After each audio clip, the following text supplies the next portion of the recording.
पूर्व कैबिनेट मंत्री जसवंत सिंह का निधन। लंबी बीमारी के बाद दिल्ली में हुआ निधन। विमान हाईजैक मामले में निभाई थी प्रमुख भूमिका।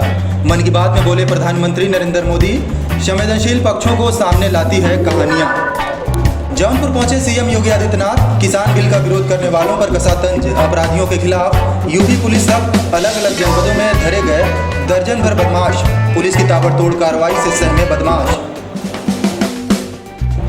अब खबरें विस्तार से।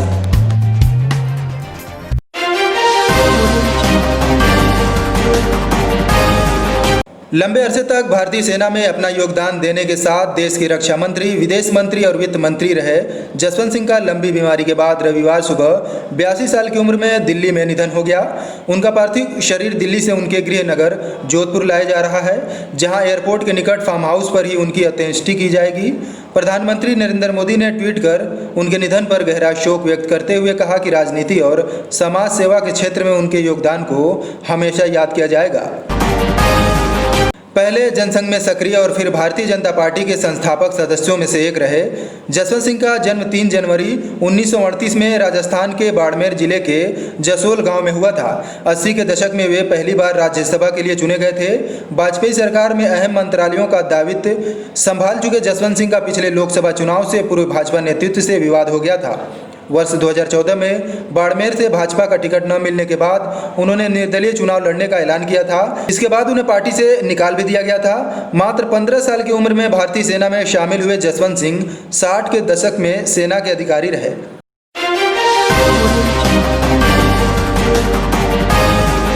24 दिसंबर 1999 को जब भारतीय विमान हाईजैक करके कंधार ले जाया गया था तो यात्रियों को बचाने के लिए भारत को मसूद अजहर समेत 3 आतंकी छोड़ने पड़े थे। तत्कालीन विदेश मंत्री जसवंत सिंह ही इन्हें लेकर कंधार गए थे।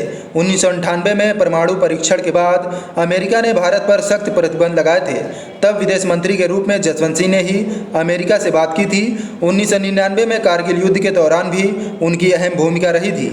उदारवादी छवि के नेता माने जाने वाले जसवंत सिंह पिछले 6 साल से बीमारी से जूझ रहे थे और कोमा में थे।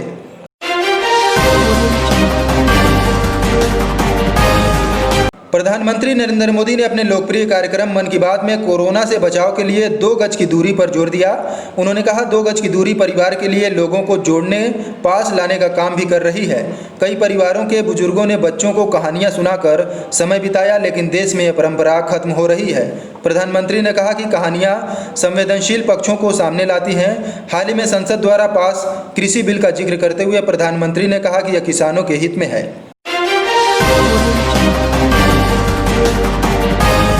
खबर आईआईटी एंट्रेंस एग्जाम को लेकर है। 30 आईआईटी में दाखिले के लिए देश भर के 1150 केंद्र पर सुबह 9 बजे से ही पहली शिफ्ट की परीक्षा हो रही है। कोरोना संक्रमण के बीच 222 शहरों के इन परीक्षा केंद्रों पर परीक्षा के दौरान सोशल डिस्टेंसिंग का पालन कराए जाने के लिए एक कक्ष में कुल 12 परीक्षार्थी बैठाए जाएंगे।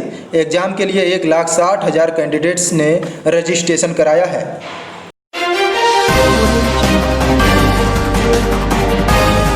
मिठाई की दुकानों के लिए नए नियम जारी किए गए हैं। यह 1 अक्टूबर से लागू होंगे। भारतीय खाद्य सुरक्षा और मानक प्राधिकरण FSSAI ने मिठाई की दुकानों में मिठाई बिक्री के लिए रखे जाने वाले डिब्बों पर मिठाई की निर्माण तिथि और उपयोग के लिए उपयुक्त अवधि का जिक्र करने का निर्देश दिया है। यानी कि मिठाई के दुकानदारों को 1 अक्टूबर से अनिवार्य रूप से यह नियम फॉलो करना होगा।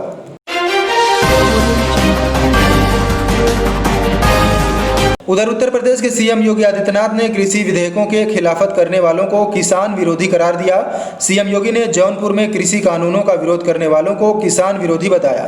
उन्होंने कहा कि पीएम मोदी ने किसानों की आय दोगुनी करने का जो वायदा किया था, यह विधेयक उसी कड़ी में है। यह विधेयक किसानों को बिचौलियों के चंगुल से मुक्त कराएगा। किसान कहीं भी अपनी फसल को बेच सकेंगे।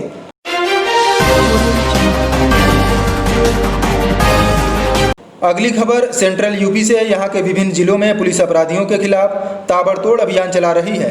अकेले औरैया, इटावा व फर्रुखाबाद जिले में पुलिस ने अलग अलग मुठभेड़ों में करीब 1.5 दर्जन बदमाशों को गिरफ्तार किया है।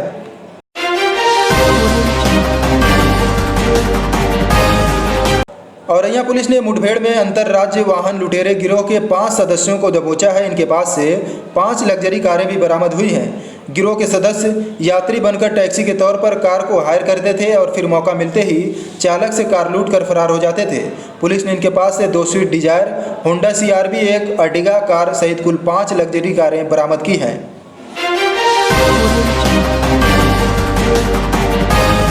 उधर इटावा पुलिस ने 2 अलग अलग मुठभेड़ों में 1 दर्जन बदमाशों को दबोचा है। ये बदमाश रेलवे व बिजली विभाग के साथ साथ दुकानों और घरों में चोरी की वारदातों को अंजाम देते थे।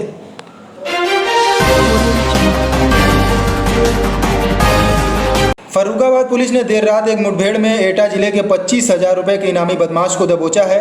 पड़ोस के जनपद कासगंज के रहने वाले ऋषि मिश्रा नाम का यह बदमाश एटा में आलू भरे ट्रक को लूटने की घटना में शामिल था। मुठभेड़ में गोली लगने से जहां बदमाश ऋषि मिश्रा घायल हुआ है, वहीं एक दरोगा व एक कांस्टेबल भी घायल हुआ है।